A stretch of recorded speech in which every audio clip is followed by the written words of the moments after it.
buy or avoid these popular FPL picks going into game week 1. In today's video, we're going to talk about the players you requested me to go through the most in some posts over the past couple of days. We're going to look at their underlying data. We're going to look at their fixtures for their opening few weeks and discuss which of them I think it is best to own, and some of them actually I think you're better off avoiding despite how highly owned they are going into game week 1.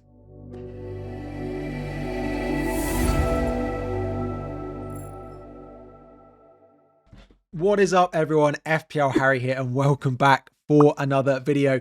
2,000 likes is the aim. Subscribe if you are new around here, and I am back. I am back home. Finally, all the preseason, slow videos, everything. I've had the most incredible honeymoon, most incredible wedding, but I'm officially back home. I am at my desk. I've got my computers. I've got my screens. I've got my whiteboard. I've got everything set up, and the mic is back in shot. We are here every single day, 9:30 a.m. UK time, every single day between now and the start of the season. I've promised you a video, and I will do my absolute best to make sure it happens. There will be a video every single day, and I will do my best to make sure it is exactly the same time as well.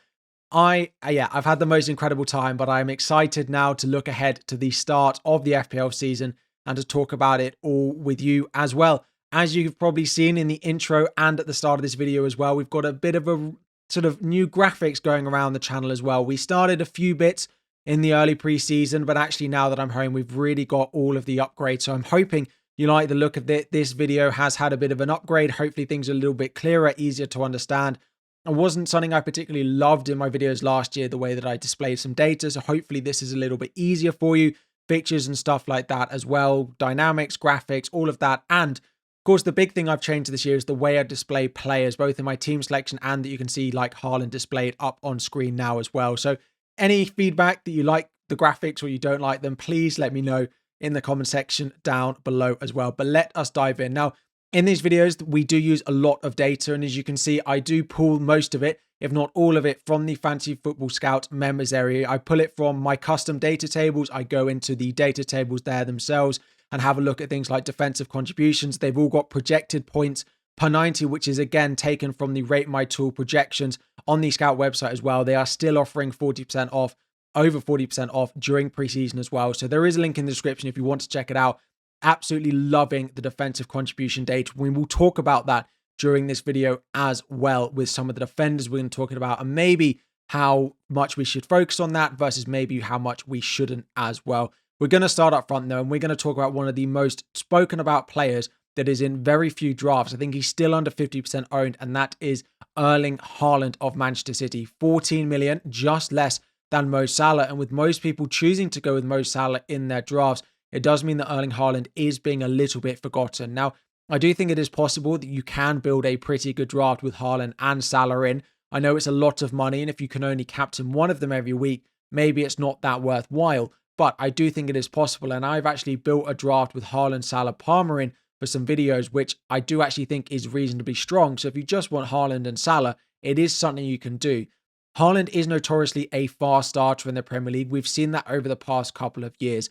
The opening fixtures as well look pretty good. Wolves, Spurs, Brighton, Man United, Arsenal, Burnley in the first 6 for Manchester City. I do like what he can offer. And actually, if we start to see an Alexander Isak, for example, go to Liverpool, you've got Florian Wirtz at Liverpool as well, and Mo Salah doesn't feel quite as essential as maybe he can do, then that's when I start to see Erling Haaland come to the fore. However, with the slight decrease in bonus point potential for forwards taking penalties, where if they score one goal and it's just a penalty, the chances of them getting bonus points are withdrawn. It does mean the amount of money we're wanting to invest in those penalty taking forwards has dropped off a little bit. It doesn't impact midfielders quite as much. It really has an impact on the forwards most in particular. So just in general, forwards are not quite as appealing as we've seen in past seasons. And we know that Haaland, particularly in the second half of the season, really wasn't worth the value that he was at. I don't think he should have been priced at quite as much this year. I don't think he's a definite avoid. I think there are definite strategies you can go with Erling Haaland. But for me at the moment, I don't think he's worth the money. I think you're better off spending it elsewhere.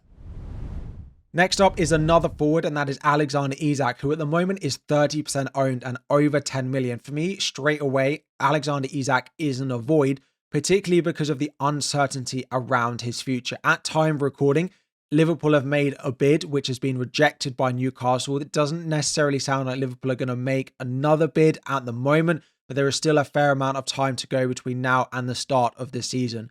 If Alexander Isak is to stay at Newcastle, he hasn't fully returned to training yet. The opening fixtures and the preseason form that he's showing, well, Newcastle are showing, is definitely not good enough to own him. And if he's then likely to move to Liverpool, if that happens just before the start of the season, which if it's going to happen, will only happen in that case now, or if it happens after the start, of course, the transfer window ends at the end of August, again, it's not going to be good for him to be starting matches for Liverpool anytime soon. So if he stays at Newcastle, he's definitely not worth the money because he's not back in training yet. There's so much uncertainty about him. His ownership is way too high. If we get to the start of the season and he's definitely at Newcastle and he's in preseason training, I still wouldn't be owning him. But then maybe we consider squad structures that allow us to own someone like a Watkins, a Gyokeres, or an Alexander Isak as well. But at the moment, he's a definite avoid. Now, a more popular forward, and actually one that I do quite like, is Ollie Watkins of Aston Villa, one that is actually in my current draft at the moment. Part of the reason for that is just the security of minutes. We know what we're going to get with Ollie Watkins. When you look at a Alexander Isak, when you look at a Gyokeres, when you look at some other forwards around that price as well, there's a little bit of uncertainty of minutes, where they're going to play, if they're going to go straight in with their new clubs and things like that. But Ollie Watkins, you know what you're going to get. He's been a mainstay in that Aston Villa side in the Premier League, performing very well for quite a number of seasons now. And they start with a really good run of fixtures. Newcastle at home on the opening day, looking how they are performing in pre-season as well, does not look like a bad fixture. They are playing pre-season tonight, another fixture, Aston Villa this evening. Rodgers on the bench, Watkins starting, but Watkins has scored in both the previous games during pre-season as well. He feels like a much safer, better, more reliable option, and he might be on penalties.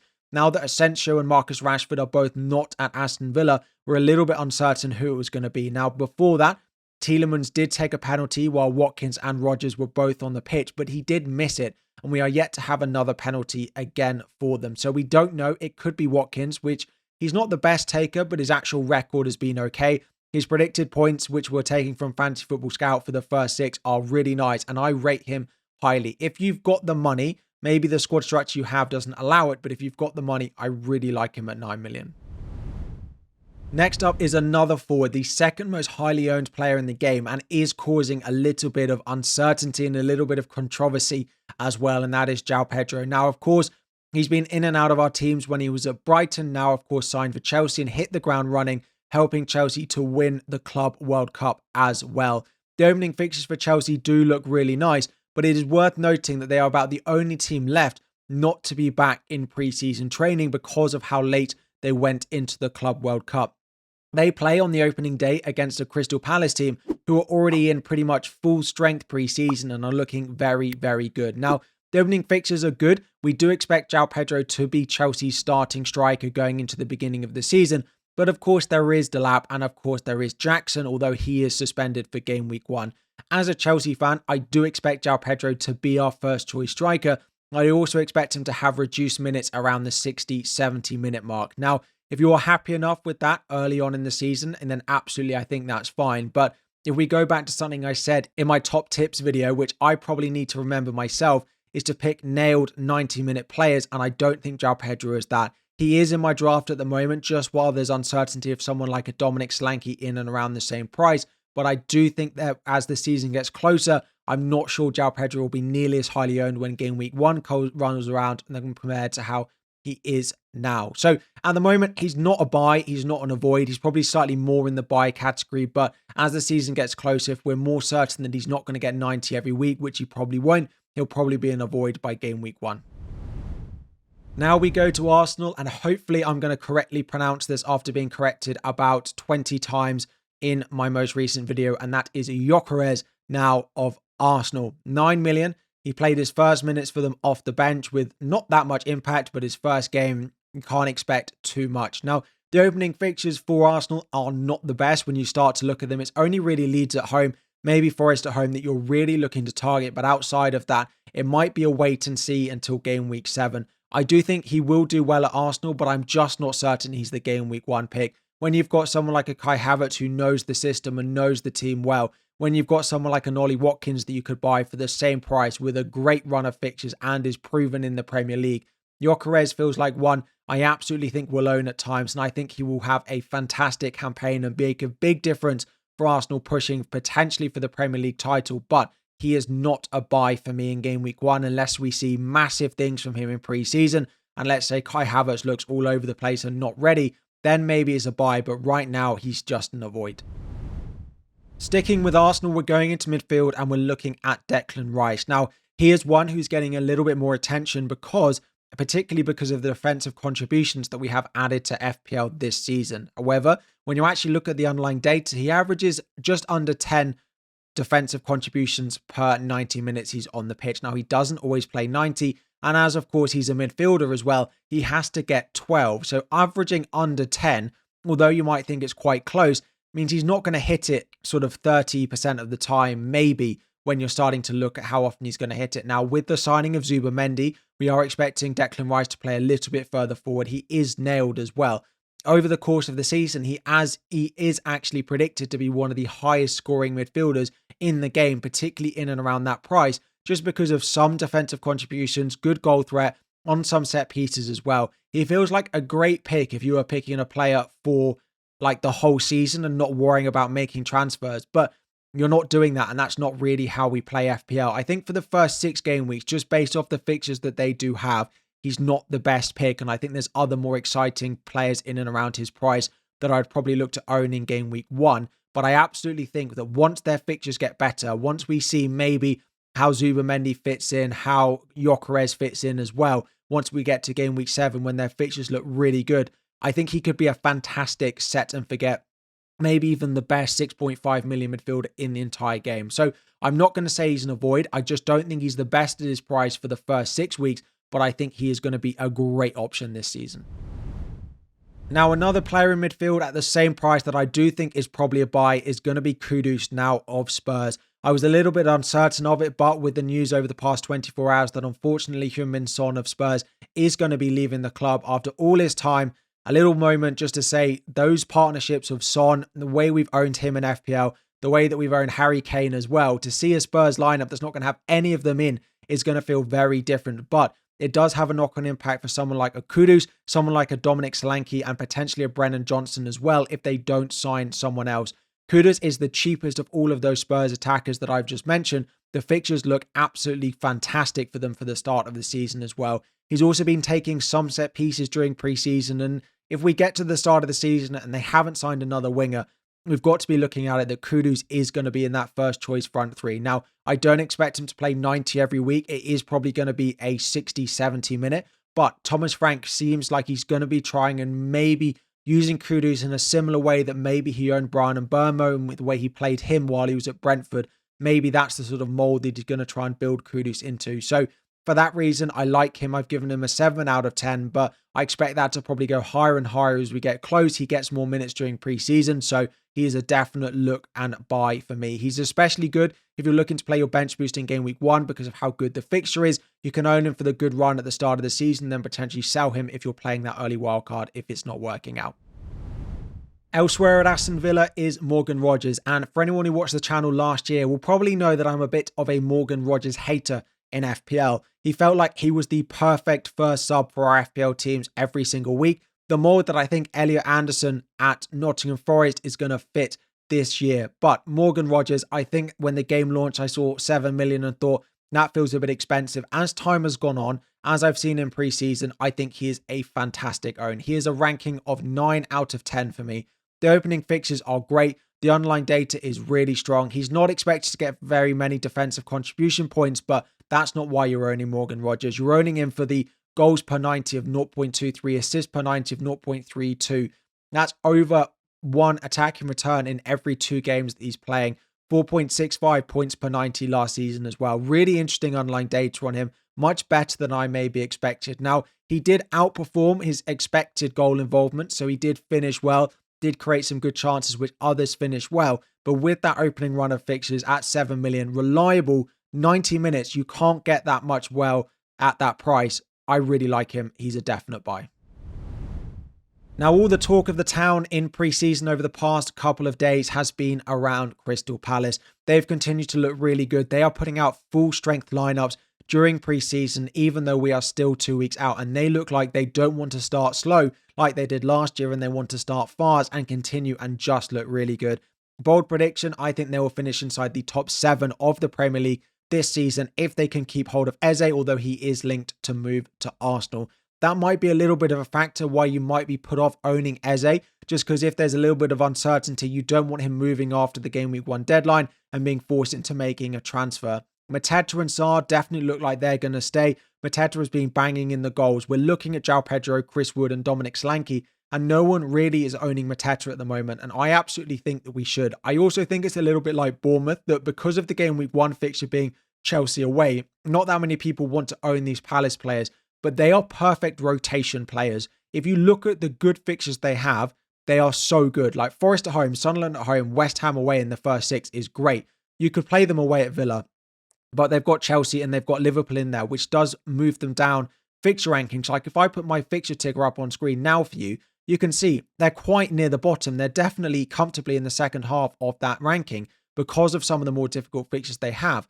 They are perfect ones if you don't have to play them every single week. But someone like a Mateta and Eze, if he stays, you can definitely do that. I really like all 3 of them. I think Sarr is a really underappreciated 6.5 million mid for the first few weeks. Mateta should be in the conversation, along with those other forwards. They are all buys.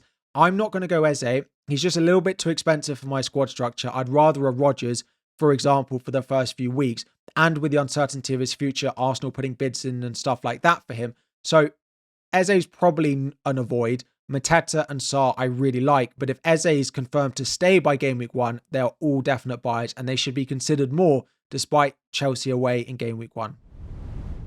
Next up is Manchester City defenders, and that is going to be starting off with Ryan Ait-Nouri. Now, the fixtures for City do look really good, as we spoke about with Erling Haaland earlier on in the season. My issue with Ryan Ait-Nouri, and I'm not going to speak too much about him because we've covered a lot of players in detail already this video, is I'm just not confident enough with his minutes. Early on in the season, we can see Gvardiol play left back. They've, of course, got O'Reilly who can play at left back as well. They've got lots of options which could cause a little bit of rotation just while Ryan Ait-Nouri finds his feet. I do think at some point he'll be a great option, but whilst we've got Pep Roulette, whilst he's a new signing, I do not like spending 6 million on him, particularly when you've got defenders who are nailed and you now have the addition of defensive contributions boosting someone like a Van Dijk, a Murillo, a Tarkowski or something like that. And Ait-Nouri is just not going to contribute that nearly enough.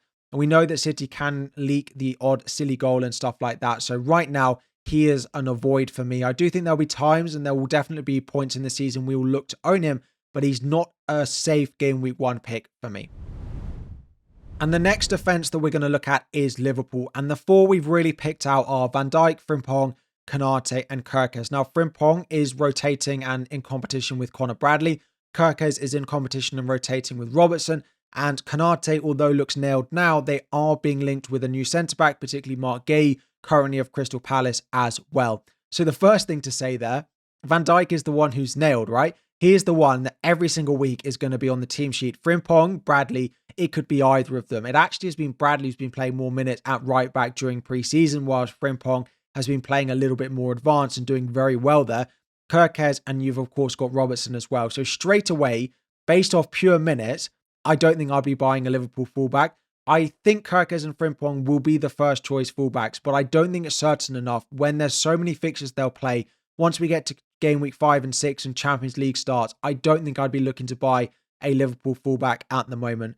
Again, going into the start of the season, Konate is a decent pick. He's slightly cheaper than going with someone like a Virgil van Dijk at 5.5, but they are being linked with other centre-backs, and Konate has been linked with moves away to like Real Madrid in the past as well. So I don't think it's impossible that they go out and buy another centre-back who could compete for Konate's place. If it sounds like it's going to be Van Dijk and Konate again this season, he can be worth looking at. However, Van Dijk has slightly better goal threat. His historical goal record for Liverpool is better than you get for Konate, and he is one of the defenders in the game, one of the few defenders that combines everything that we want.